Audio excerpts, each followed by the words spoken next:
Iskandar Muda. Taman Iskandar Muda.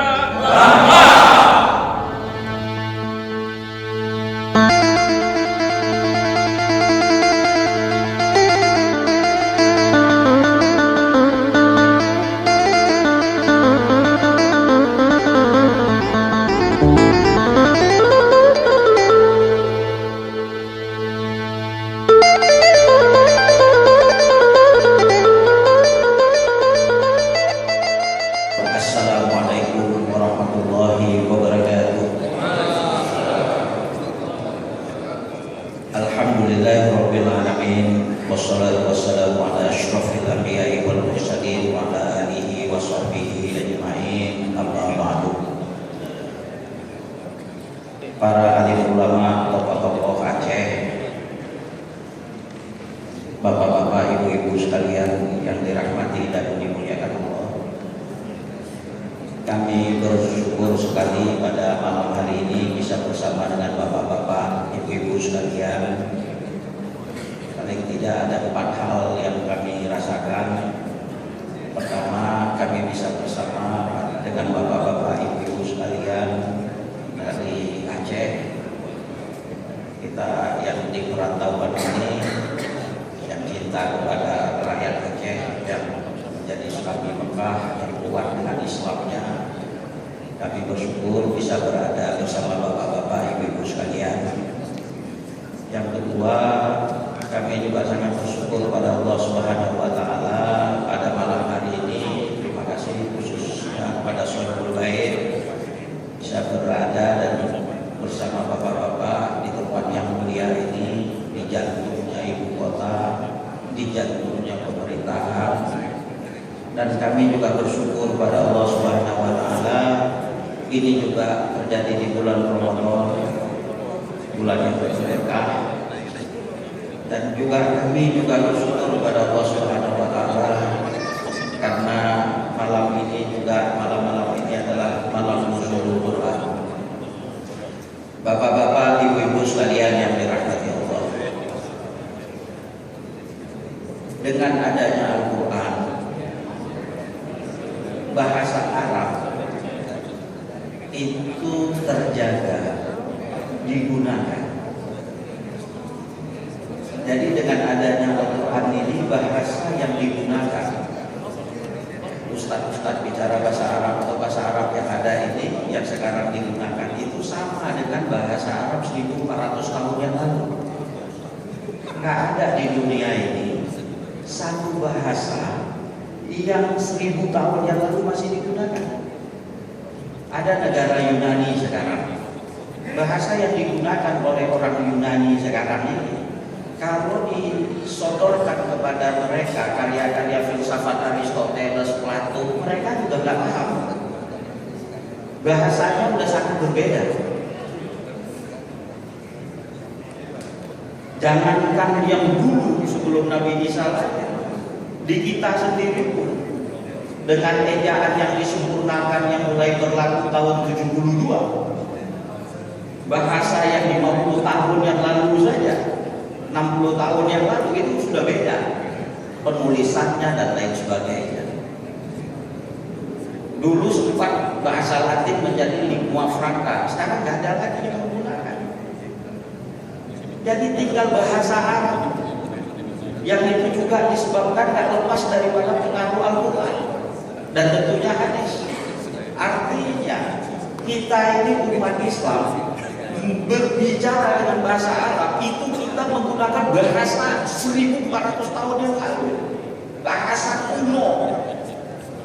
Dan jika kiamat itu masih jauh, yang kita tidak tahu, makin kuno lagi bahasa yang digunakan.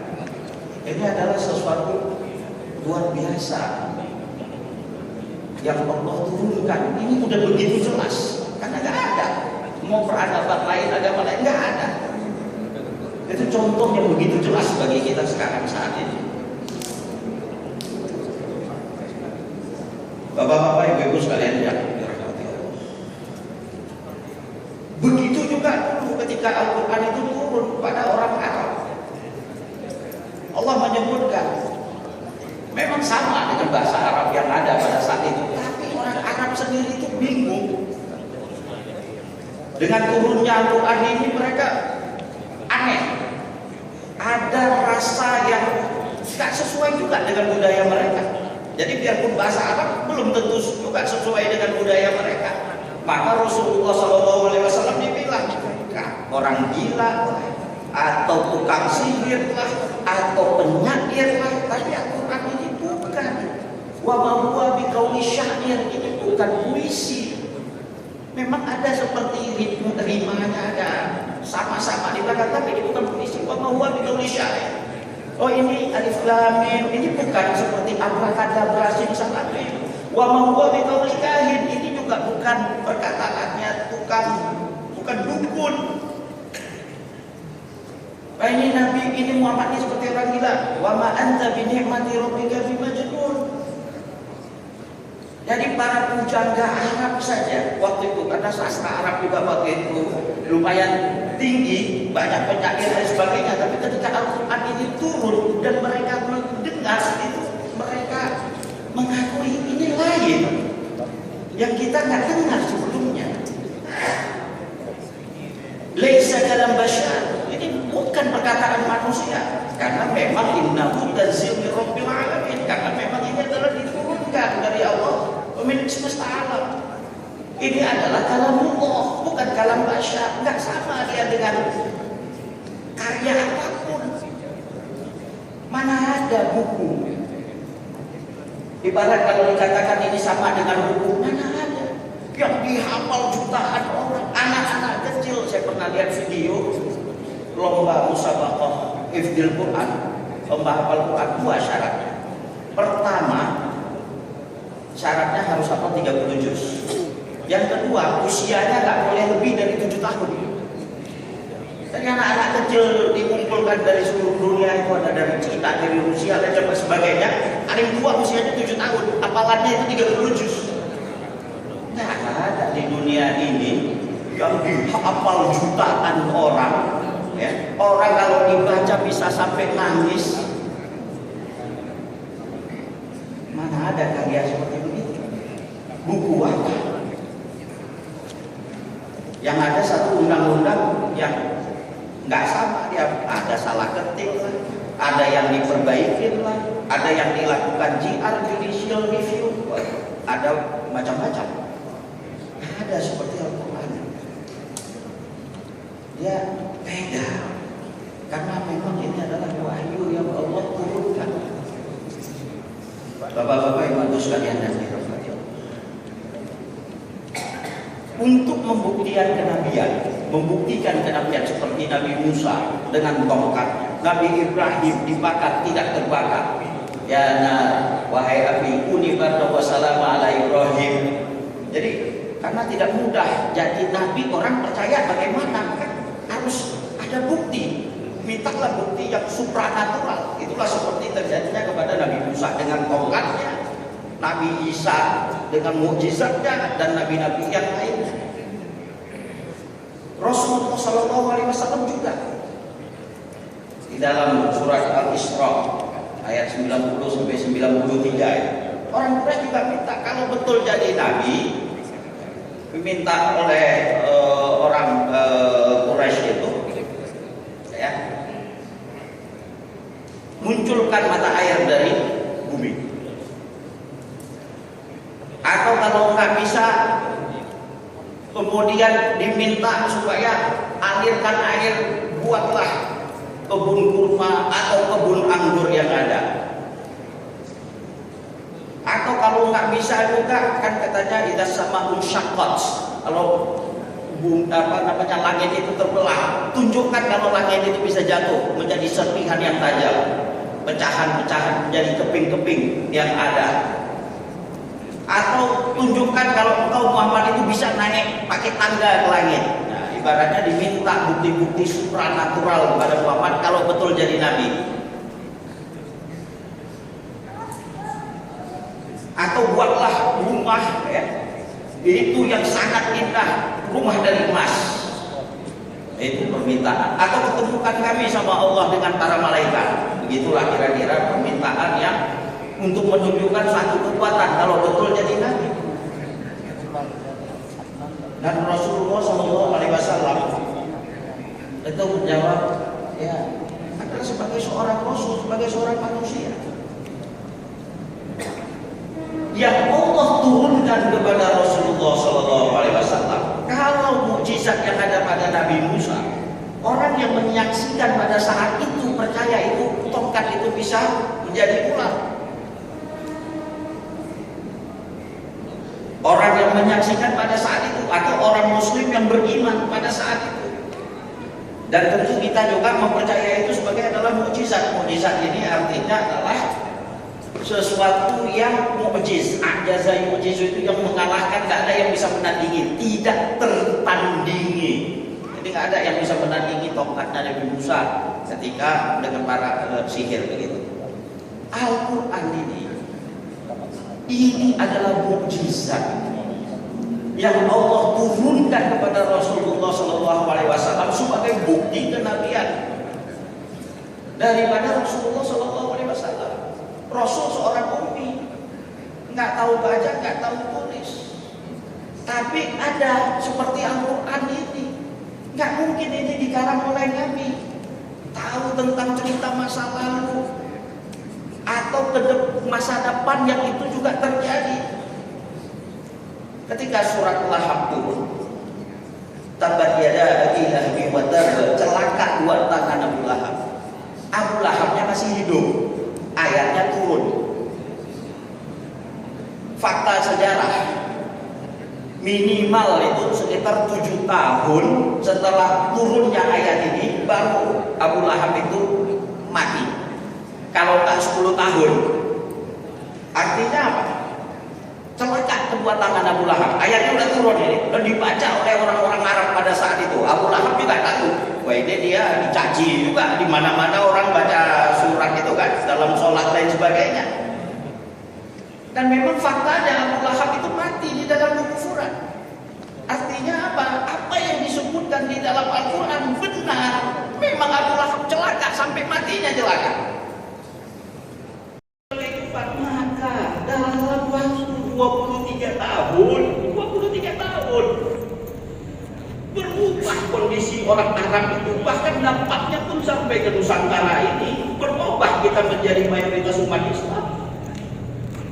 23 tahun nggak ada satu agama dalam waktu yang cepat, perkembangannya begitu dahsyat, telah mengubah lepas dari wahyu yang Allah turunkan.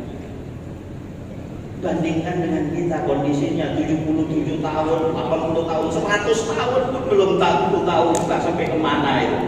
Kalau Al-Quran tidak dijadikan pegangan, yang Allah turunkan sebagai pedoman, sumber kepada kebenaran yang ada. Jika umat Islam tidak menjadikan itu sebagai pegangan dan pedoman, nggak jauh-jauh yang akan terjadi. Dan ini yang sekarang terjadi kepada kita. Kalau salah kita bicara Indonesia secara keseluruhan, kita lihat Aceh, tarif penduduknya yang sekitar berapa juta, 5 juta lebih lain sebagainya. Siapa yang mengerti, yang membaca tentang Al-Quran, memahami? Kalau Imam Syafi'i rahimahullah di bulan Ramadan ini, satu hari 2 kali khatam Al-Quran. Satu hari 2 kali khatam. Paham, terinspirasi. Satu kali 2 kali khatam. Utsman bin Affan satu hari di bulan Ramadan sekali khatam. Dan juga para sahabat yang lain. Mereka bukan cuma membacanya, memahami isinya, mewujudkan apa yang ada di dalam itu. Bandingkan dengan kondisi kita, siapa yang membaca? Apakah kalau membaca paham atau tidak? Jangan-jangan biarpun paham, jangan-jangan masih salah paham. Serahkanlah kepada para ahlinya. Orang-orang yang ahli nggak bisa ambil satu ayat langsung sebutkan, hati-hati. Misalnya di ayatnya kafir adalah fakhuduhum waqtuluhum haitsu wajadtumuhum. Lawan mereka, fakhuduhum waqtuluhum, bunuh mereka dimanapun kalian jumpai mereka. Kan bisa juga diambil satu ayat bilang begitu kan. Pokoknya ketemu mereka, tawan. Habis itu bunuh. Habis itu dimanapun kalian jumpai. Kan bisa begitu. Memang ayatnya begitu. Tapi kan nggak bisa begitu cara menafsirkannya. Harus dilihat dalam konteks keseluruhan, dalam seperti apa. Jadi konsultasilah kepada para ahli. Nah, kalau kita melihat umat Islam saat ini, siapa yang kemudian membaca, habis itu menerjemahkan, kemudian melihat para ahli yang berbicara tentang masalah itu, kemudian ingin mewujudkan apa yang ada. Karena untuk apa cuma dibaca kalau nggak juga diwujudkan di dalam kehidupan sosial dan masyarakat? Nggak ada dampak. Jika ini tidak dilakukan oleh umat Islam, artinya kemajuan yang ada fata morgana. Kemajuan yang ada bisa jadi semakin menjauhkan kita. Kalau Al-Quran itu tidak dijadikan pedoman, tidak dijadikan sebagai sumber nilai, dan itu sudah proven sebagai banyak umat-umat terdahulu mereka menjadi hebat dan lain sebagainya. Dan ini adalah mukjizat. Jadi umat Islam ini punya mukjizat, dan mukjizat itu ada di dalam handphone kita sekarang. Tapi sejauh mana umat Islam menjadikan itu sebagai satu kekuatan? Dan Allah kemudian challenging kepada orang-orang musyrik waktu itu. Qul dalam surat Al-Qasas ayat 49, Qul fa'tu bi kitabim min indillah. Katakanlah, datangkan kitab itu dari Allah. Gak mampu orang Quraisy. Kemudian disebutkan lagi oleh Allah Subhanahu wa taala di dalam surat Al-Isra ayat 88. Qul la in jitama'atil insu wal jinnu ala ayatu bimithli hadzal qur'ani la yatuna bimithlihi walau kana ba'duhum li ba'din dhahira. Sekatakanlah sekalipun manusia dan jin pun dikumpulkan untuk membuat Al-Quran itu, mereka tak bisa. Biarpun mereka saling tolong menolong. Allah bahkan menyebutkan jangankan satu Quran di dalam surat Hud ayat ke-13. Am yaquluna iftarah. Mereka menuduh Muhammad membuat-buat Al-Quran. Qul fa'tu bi asyri suwarin mithlihi muftarayat. Datangkan, coba kalian buat 10 surat. Tidak mampu juga. Jangankan 10 surat. Di dalam surat Yunus ayat 38, am yaquluna iftarah. Mereka menuduh Muhammad membuat-buat Al-Quran.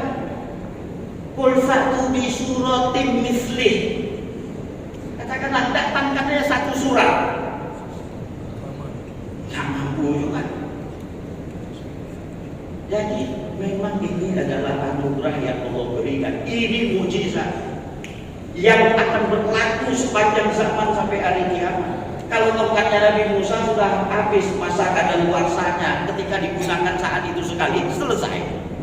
Nabi Ibrahim sekali saat itu selesai, bukan sepanjang zaman. Tapi Allah menurunkan Al-Quran bagi kita umat Islam, itu adalah sepanjang zaman kita punya mukjizat ini. Sayang sekali mukjizat yang membuktikan kepada kenabian Nabi yang ini adalah kalamullah, bukan sama, dia adalah buku yang biasa, kemudian tidak dikaji, tidak ditelaah, tidak diperjuangkan isinya untuk menyelamatkan manusia. Rugi besar umat Islam saat ini, dan itulah yang sekarang banyak diabaikan oleh umat Islam. Dan itu adalah satu kerugian buat kita. Di mengingat waktu yang terbatas, kami cukupkan sekian. Semoga ini tahu Allah mengingatkan berkali-kali banyak cerita-cerita sedih yang ada di dalam Al-Quran itu. Siksaan yang diberikan kepada kaum-kaum yang terdahulu karena mereka mengingkari, karena mereka mengabaikan ajaran yang Allah turunkan. Dan semoga kita terhindar dari sini. Karena banyak juga orang udah gak peduli dengan apa isinya. Apa lagi memperjuangkan isinya. Jika ulama dulu, pemimpin dulu mereka muncul dan hebat dan terinspirasi dari ajaran Al-Quran, kalau sekarang isinya aja nggak diketahui, atau kalaupun bacanya atau memahaminya jangan-jangan juga keliru, karena tidak merujuk kepada sumber-sumber yang berwibawa dan otoritatif kepada para ulama-ulama yang berwibawa. Dan itu adalah satu ujian yang sangat besar sekali kepada umat Islam, dan semoga Aceh khususnya, ya tentu umat Islam bukan hanya di Indonesia dan di dunia, mari kita jadikan Al-Quran ini betul-betul sebagai sumber inspirasi, betul-betul lahir para ulama-ulama seperti dulu yang mereka memang para ahlinya. Karena kan nggak bisa ngambil satu ayat kemudian kita bukan ahlinya di situ, nggak tahu pun sejarah turunnya di mana, nggak tahu pun bahasa Arabnya artinya apa dikaitkan dengan yang lain. Nggak, hati-hati. Mengingat waktu yang terbatas, kami cukupkan sekian. Mohonkan kami, maafkan kami jika apa yang kami sampaikan ada yang kurang berkenan dan ada yang khilaf. Akhirul kalam aku lakum. Assalamualaikum warahmatullahi wabarakatuh.